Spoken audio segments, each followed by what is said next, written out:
안녕하세요. 오트캔들 대표 최은아 인사드리겠습니다. 지난 시간에는 여러분들 공방 창업이라든지 감성 직업에 대해서 많은 이야기를 나누었었는데요. 이번 시간에는 또 여러분들이 궁금해하시는 그럼 캔들 공예란 무엇일까에 대해서 한번 알아보도록 하겠습니다. 자, 여기 방청객 나와주신 분들 중에서 캔들을 만들어 보신 분 계신가요? 없으세요? 보통 있는데. 네, 그래서 더욱 재밌고 궁금증을 유발하는 제목이 아닐까 싶습니다. 빛과 향기를 함께 만들 수 있는 캔들에 대해서 이번 시간에는 알아보도록 하겠습니다. 자, 캔들 공예, 캔들 아트에 대한 이야기를 좀 나누고 싶은데요. 여러분들 캔들 하시면 보통 양초라고 표현을 하시죠. 네, 양초는 보셨죠? 저는 양초를 5살 때부터 봤는데요. 세대가 좀 틀리시니까 이해를 못 하시겠지만 제가 어렸을 때는요. 집에 항상 양초 다발이 있었습니다.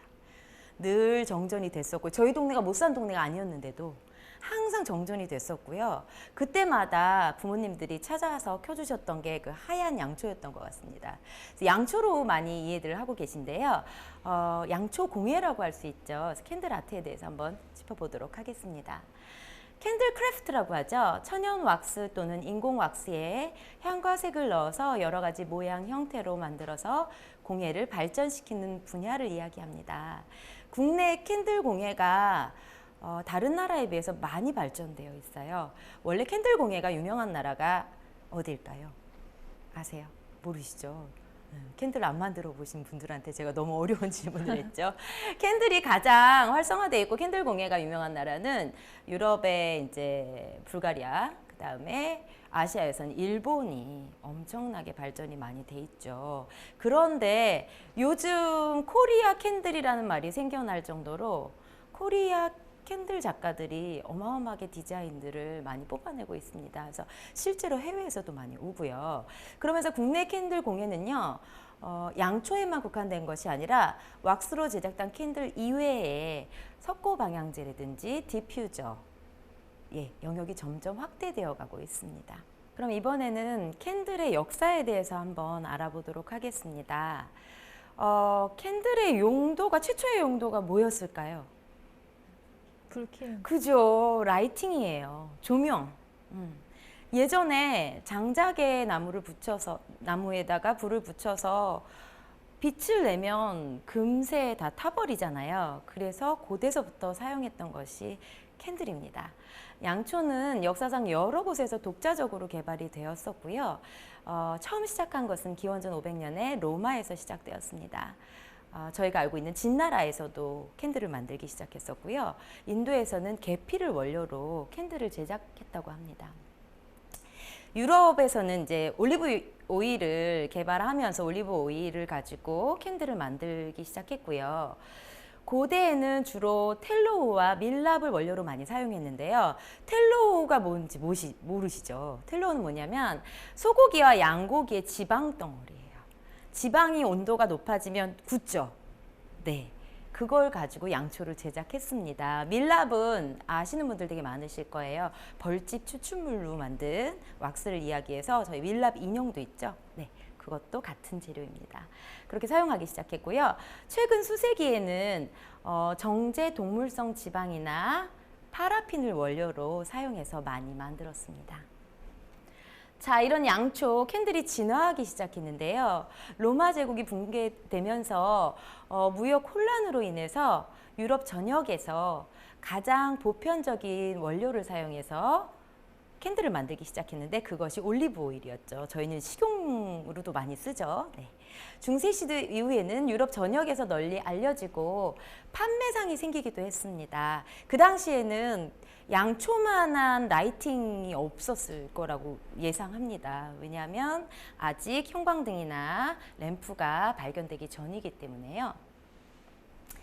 그리고 18세기 포경산업의 확대로, 포경산업이 이제 고래 잡는 산업이죠. 포경산업이 확대되면서 고래 머리에서 나온 기름을 짜서 양초 제조에 사용했는데요. 최초의 표준 양초는 이 고래 머리에서 나온 기름으로 만든 경납 왁스로 만들어졌습니다. 자, 19세기 산업화로 양초의 대중화, 대량 생산이 시작되었고요. 19세기 중반에 저희가 잘 알고 있는 파라핀을 개발해서 제조에 쓰이기 시작했습니다.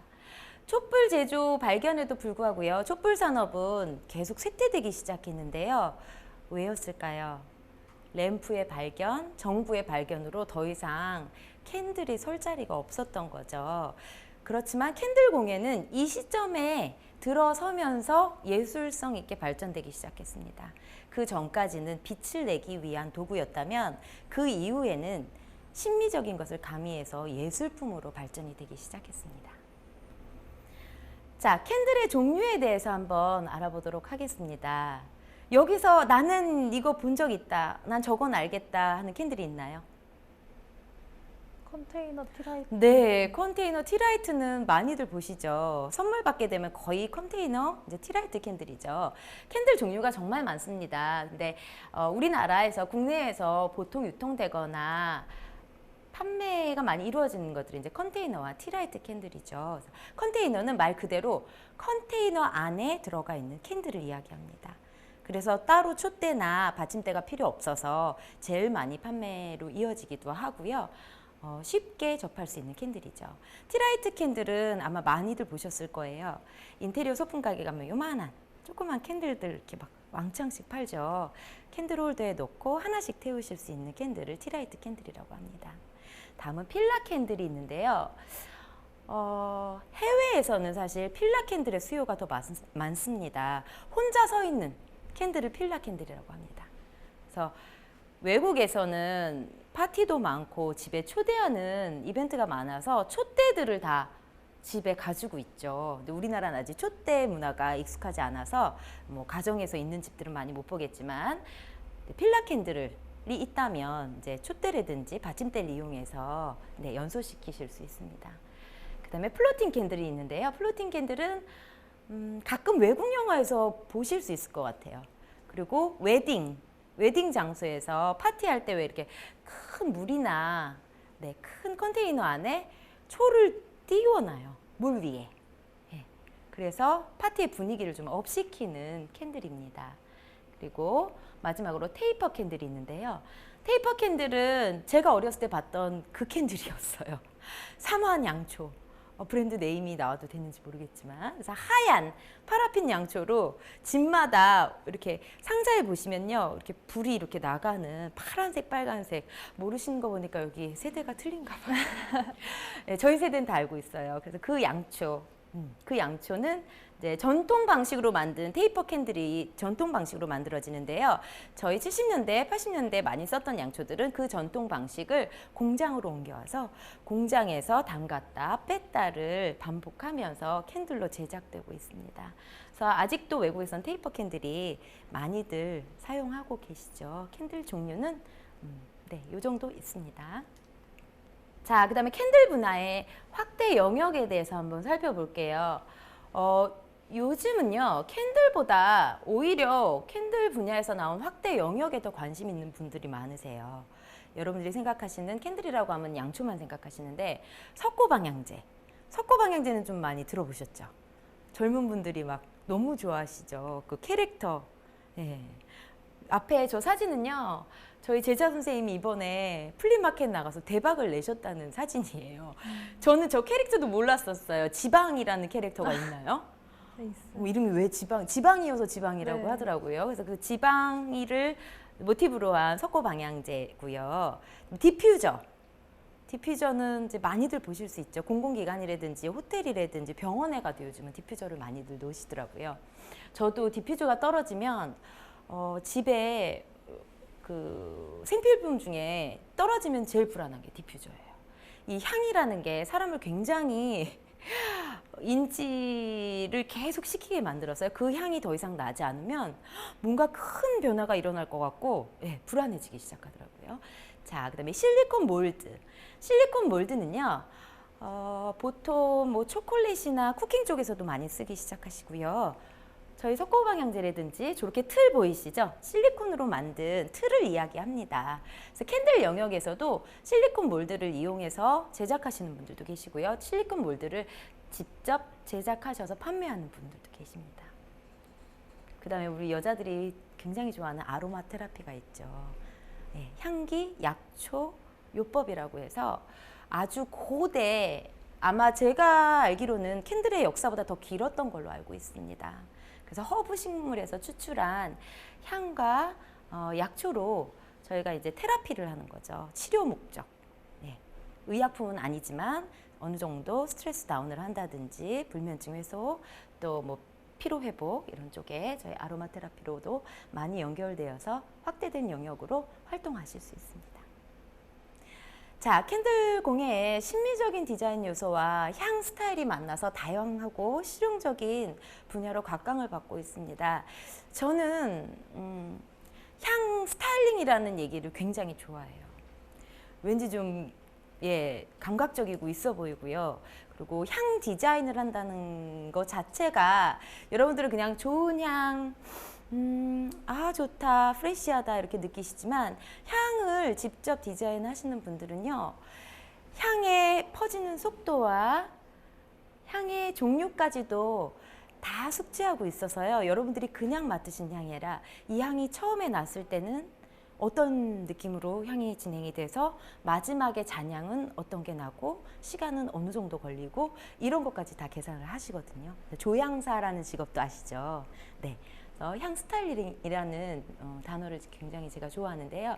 인테리어 효과뿐만 아니라 탈취, 방향에도 효과적인 공예 분야로 급부상되고 있습니다. 탈취 같은 경우에는 워낙 작년인가요? 이제 탈취 그런 제품들에 문제들이 많이 생기면서 화학적인, 그래서 더 많은 관심을 받게 되었죠. 네. 그런 위험성 없이 탈취나 방향 효과를 가지고 올 수 있는 공예품으로 각광받고 있습니다. 그리고 전문적인 아로마 테라피와의 결합으로 캔들 테라피가 탄생했습니다. 참 예쁜 말 같아요. 캔들 테라피.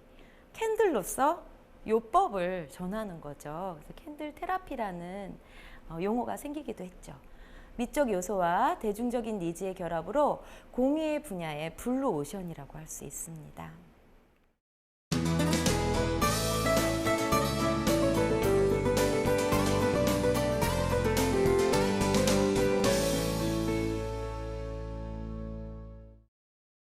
제가 캔들 공예를 시작하기 전에 많은 공예들을 했었어요. 아까 말씀드렸다시피 꼼지락거리는 걸 너무 좋아하고 손으로 만드는 걸 너무 좋아했는데요.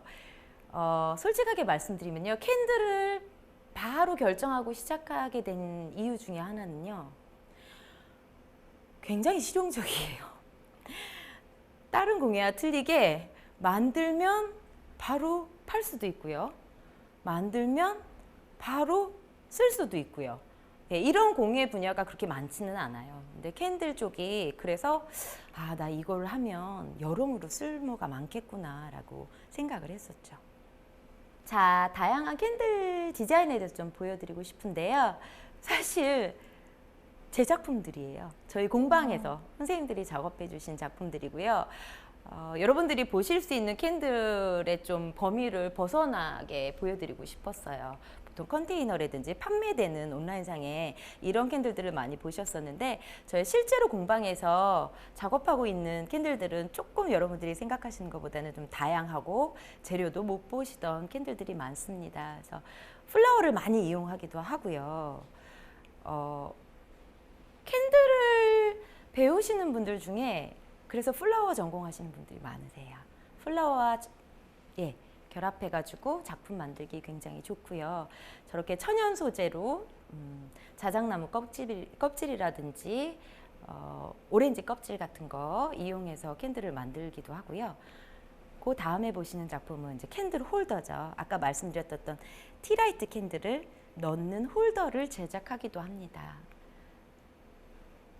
그 옆에 와인잔에 있는 작품은요, 아까 말씀드렸던 그 액세서리 회사와 조인트했던 여친 프로포즈 캔들. 받으시는 분들은 굉장히 좋으실 것 같아요. 찜하신 것 같아요. 네, 전혀 새로운 기법들을 도입해서 저도 공방을 운영하시는 지금 운영하고 계신 선생님들한테 또 새로운 기법을 소개하기 위한 클래스를 준비합니다. 그래서 보시면 저기 다이아몬드 같이 생긴 아이가 있죠. 저 아이가 캔들이에요. 그래서 일반인들은 좀 생소하시겠지만 이미 공예를 접해 보시고 캔들을 하시는 분들한테는 이제 새로운 기법이 나오게 되면 계속 재충전을 해서 또 작품 활동을 하셔야 되기 때문에 클래스를 운영하고 있습니다. 그래서 다양한 재료, 그 맨 마지막에는 젊은 여성분들이 제일 좋아하는 캔들이세요. 디저트 캔들. 사실 저는 이제 먹는 거 가지고 장난치지 않는다는 게 저의 모토긴 한데요. 되게들 좋아하세요. 왜냐면 친숙한 맨날 보던 딱딱한 캔들이 아니라 우리가 먹을 수 있는 케이크, 마카롱, 아이스크림을 태울 수 있다는 것 자체에 굉장히 신기해들 하시고요. 또 만드는 과정도 되게 재밌어서 젊은 수강생분들이 굉장히 좋아하고 계십니다. 여기까지 빛과 향기를 만드는 캔들 아티스트, 캔들 공예에 대해서 알아봤고요. 여러분들과 함께 전하고 싶었던 이야기는 사실은 더 실질적이고 가까이서 볼 수 있는 창업 이야기였습니다. 근데 여러분들의 이해를 돕기 위해서 캔들 분야에 대해서 소개를 했는데 제가 캔들 분야에 대해 소개를 할 때 저도 모르게 저 캔들 전도사라는 얘기 되게 많이 하거든요. 캔들을 모르던 분들한테 캔들을 알리는 게 저한테는 너무나 벅찬 일이고요. 그래서 제가 아마 이 직업을 선택하지 않았나 싶습니다. 캔들을 배우러 오시는 분들을 만나면요, 항상 똑같은 말씀을 하십니다. 저는 만드는 걸 잘 못해요. 손재주가 없어요. 저도 잘할 수 있을까요? 하고는 싶은데 저는 미적 감각이 없어요. 이렇게 말씀하시는 분들 되게 많으세요. 근데 제가 겪어보고 나면요, 기회가 없어서 찾아내지 못했던 부분들에 대해서 자신은 모르고 있었지 굉장히 많은 탤런트를 가지고 계신 분들을 제가 많이 봬요. 젊은 분들 중에서. 그래서 그래, 감성 직업이라는 거는요, 억지로 공부해서 되진 않습니다. 하지만 가슴 뛰는 무언가가 있으면 여러분들 공방 핸드메이드 작가 어렵지 않고요. 항상 뜻이 있는 곳에 길이 열린다고, 공방이라는 게 너무 크게 생각하시는 것보다는요, 내가 아름다운 걸 만들고 이거를 알린다는, 아까 제가 말씀드렸던 것처럼 캔들 전도사라고 생각을 하시고 내가 이 공예품을 만들어서 이거를 알리는 사람이 된다고 생각하시면 아마 여러분들 공방 창업하시는 길에 어려움이 없을 것 같습니다. 여기까지 캔들에 대해서 같이 알아봤고요.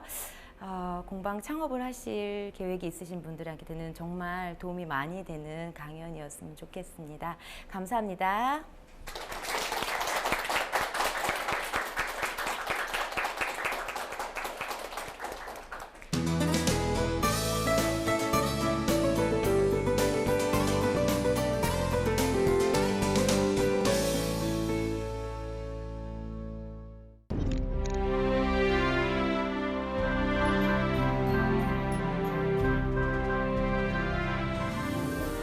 이번 시간엔 캔들 아트에 대해서 이야기를 나눠봤는데요. 또 궁금한 점이 더 많이 생겼어요, 대표님. 첫 번째로는요, 제가 이제 캔들 사진을 보고 대표님의 강연을 들으니까 배워보고 싶다는 생각이 들었거든요.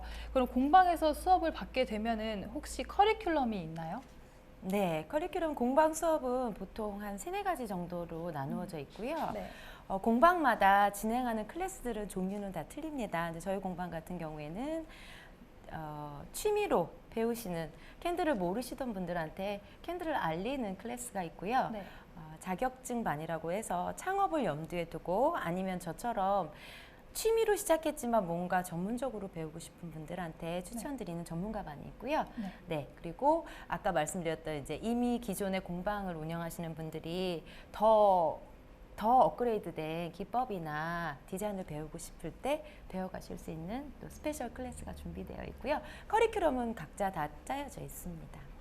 그러면 좀 더 전문적으로 배우려면은 혹시 자격증이 있을까요? 네, 캔들은 국내에 지금 민간 자격증이 있어요. 몇 군데 협회가 있는데요. 네.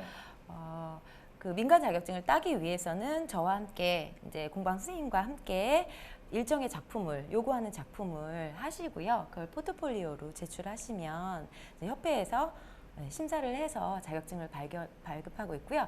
발급된 자격증으로 이제 선생님들이 보통 공방을 창업하시거나 아니면 외부 출강, 그리고 학교에는 요즘 또 많이 출강들을 하시더라고요. 예, 출강하실 때 많은 도움이 되고 있습니다. 네.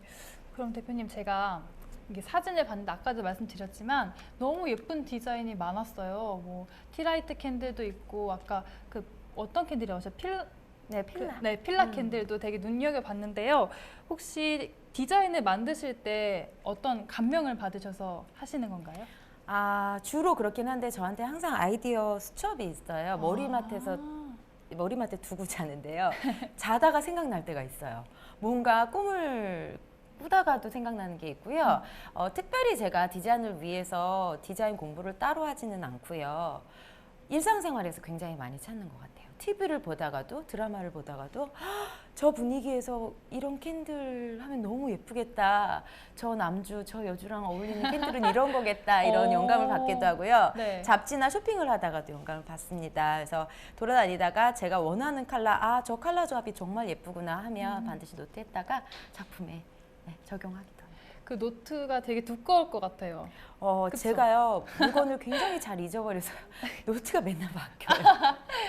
그래서 잊어버리면 또 새 걸로 바꾸고 늘 가지고 있어서 생각날 때마다 적어두지 않으면 기억이 안 나는 경우가 많아서 네. 항상 아이디어 노트를 가지고 다니고 있습니다. 대표님, 그럼 앞으로의 계획은 어떻게 되세요? 앞으로의 계획이라고 말씀하시면 사실 뭐 너무 큰 거를 가지고 있지는 않습니다. 근데 공방을 운영하면서 저는 하루하루가 다른 날이고 하루하루가 도전이고 하루하루가 챌린지라고 생각을 해요. 그래서 지금 하고 있는 역할, 그리고 제가 처음 공방을 시작했을 때 나는 캔들 멘토가 되고 싶다는 생각을 정말 많이 했었거든요. 그래서 캔들 테라피를 하는 캔들 멘토, 이런 거를 목표로 하고 제가 공방을 운영했었는데 지금도 그 목표에는 변함이 없습니다. 많은 분들한테 정말 캔들을 알리고 싶고요. 그리고 특별히 그래, 나는 이렇게 만드는 걸 해보고 싶어 라고 생각하시는 분들에게 멘토 역할을 해드리고 싶습니다. 그분들이 생각은 가지고 있지만 저처럼 덜컥 창업을 하는 일이 쉽지는 않은데요. 그런데 도움을 조금이라도 경험에서 우러나온 도움을 받으신다면 아마 훨씬 더 가벼운 마음으로 본인의 일에 창업을 하실 수 있지 않을까 생각이 들고요. 마지막 질문을 드려볼게요. 청산유수 공식 방명록인데요. 청춘들에게 남기고 싶으신 말씀 부탁드립니다.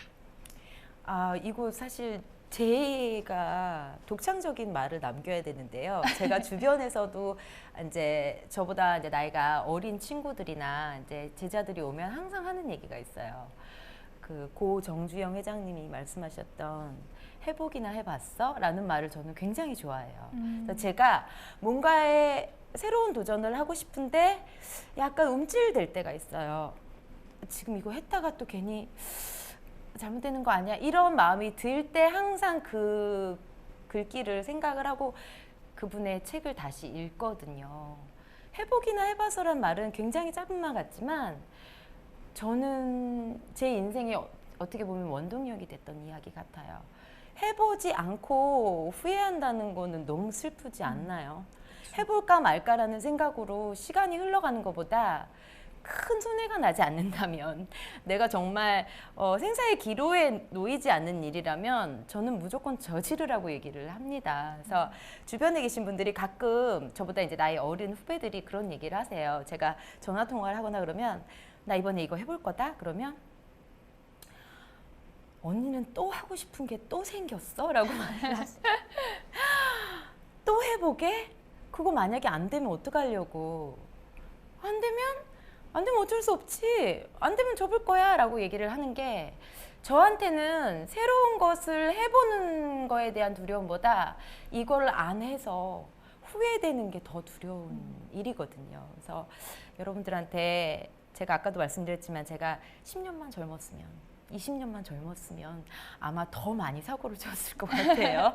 더 많이 이제 능동적으로 일을 했겠죠. 그래서 여러분들한테 드리고 싶은 얘기는 생각을 줄이시고요. 행동을 하시면 해볼 수 있는 일들이 너무 많다는 거.